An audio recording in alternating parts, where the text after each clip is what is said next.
8:15 p.m. Eastern Daylight Time.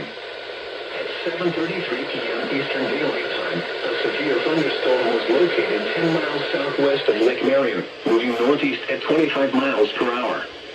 Hazard, ping pong ball size hail and 60 miles per hour wind gusts. Source, radar indicated. Impact, people and animals outdoors will be injured. Expect hail damage to roofs, siding, windows, and vehicles. Expect wind damage to roofs, siding, and trees. Locations impacted include Lake Kissimmee, Lake Marian, Kenansville, and Forever, Florida. For your protection, move to an interior room on the lowest floor of a building. The storm is producing large hail. Seek shelter now inside a sturdy structure and stay away from windows.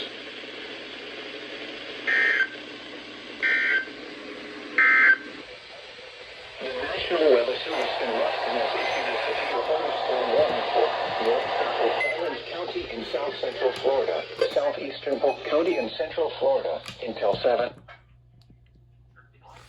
Look who finally decided to activate after not going off for like millions of alerts. I swear, if something happens and I need to stop collecting, that's when I get pissed. Wow. Okay.